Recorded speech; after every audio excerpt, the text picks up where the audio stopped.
Hello, my marvellous sausages! That state of the game really kicked the hornet's nest, isn't it? I mean, I've got to admit, after reading the state of the game, I came away thinking, well, there wasn't really too much in it, to be honest. We had some good news. We had the shaders favoriting coming soon. We had the new system for the bounties. I thought that looked pretty interesting with that pathway system type thing. Medals in the Vanguard playlist, that looks good. I don't know why this stuck out to me, but the Wishender quest being streamlined, I think is good. Probably because I want to make a video about it.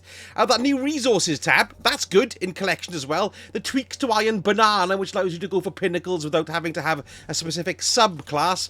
The ritual rank up, so you don't have to wait to go to orbit for those to be applied. You know, your reputation gains. I've got 3 new strand aspects coming in Season 22. We've got the Whirling Maelstrom for Hunter, Banner of War for the Titans, and Weave Walk for Warlocks. We've also got more exotic reworks coming next season. And another thing that was quite interesting was the new weapon sub-families. So like we've got the Warden's Law, which kind of has become a burst hand cannon. So that burst is going to be a new sub-family.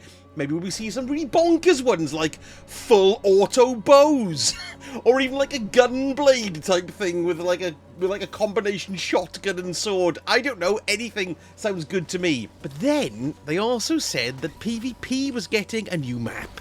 And so was Gambit. But this didn't really herald the beginning of Bungie reinvigorating those 2 game modes. No, not really. In fact, basically, they said the Gambit has very, very low engagement. So, we're not really bringing anything new with that at all. And I quote, "While we don't have plans to dedicate more resources to significantly transform Gambit, we do have a few updates planned for the year of Final Shape.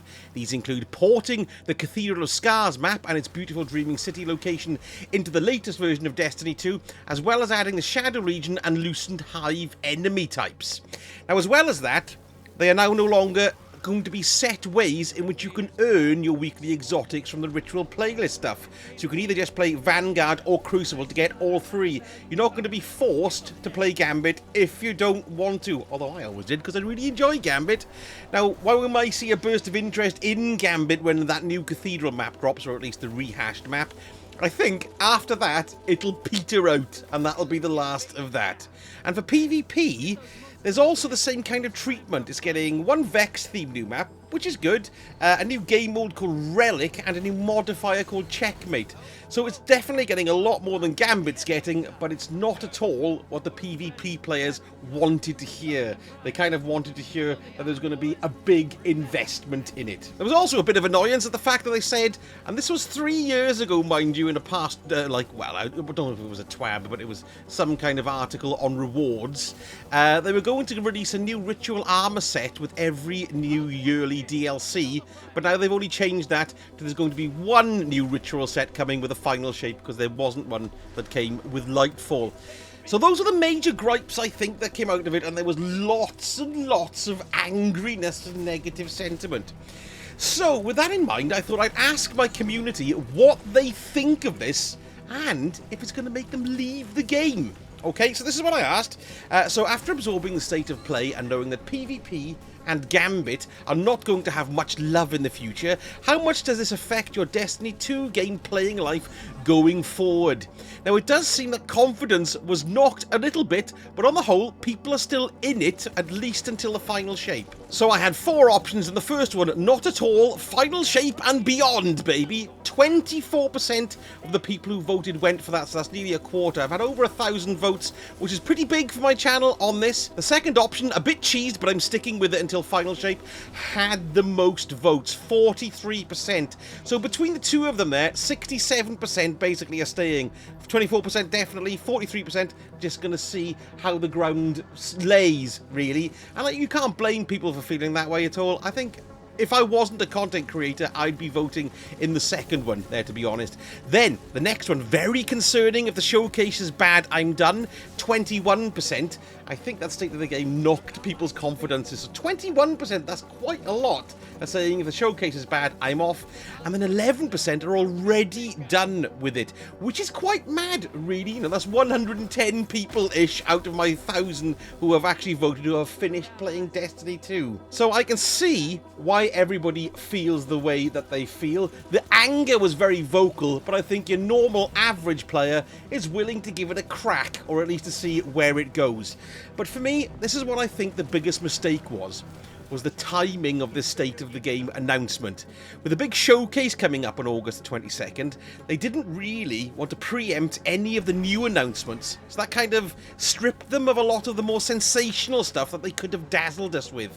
We were left with more small-scale announcements and quality-of-life changes which are kind of more suited to TWIDs, because that's what they're called now, TWIDs, and patch notes. The State of the Game feels like it should herald some bigger changes, but this one had none of that really, so I think it did fall a bit flat. Now aside from that, there is one other big thing that I've taken away from this. Because Destiny 2, as we know it, is approaching the end of its cycle, its life cycle, or at least the Light and Dark saga is almost over, and then that means there are big changes on the horizon. And what we are seeing in the State of the Game announcement, I think, reflects that, really. You see, the big question is what's coming next for Destiny? When Final Shape hits, are we then going to have another year of seasons that culminate in another DLC drop that is just going to follow a new story arc without any big changes? With the same engine, the same structure?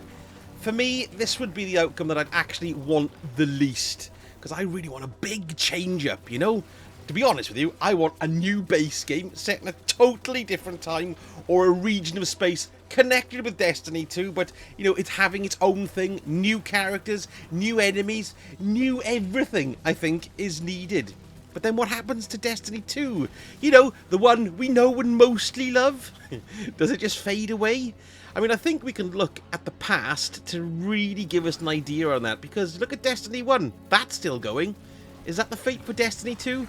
With its latest expansion that's due to hit in February, will that be Destiny 2's final shape?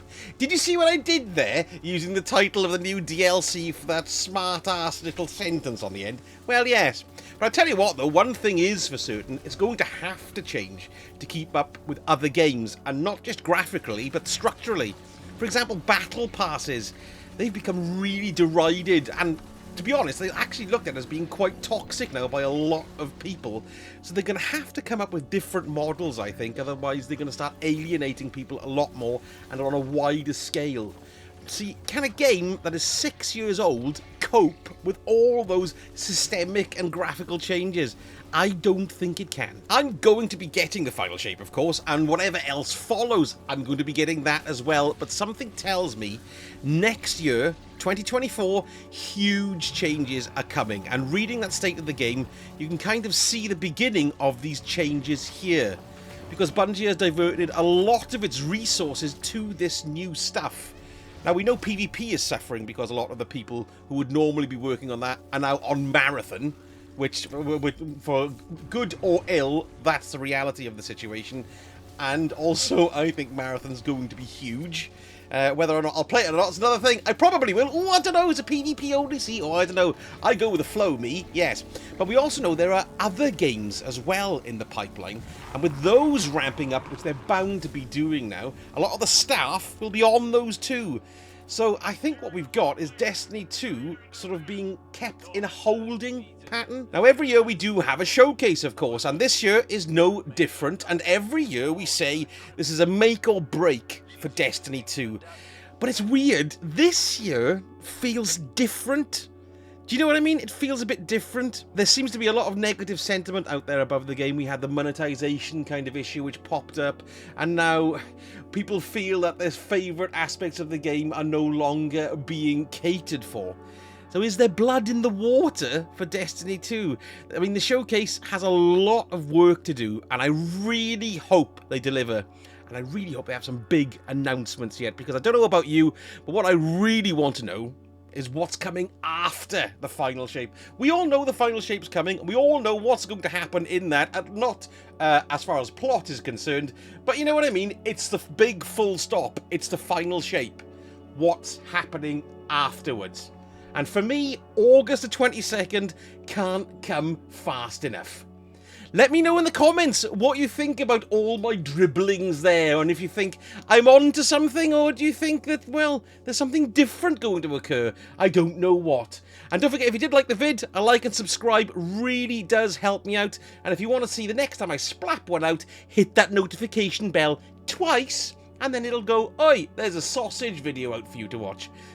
Thank you so much for watching, and I shall speak to you all again very soon. Sausage?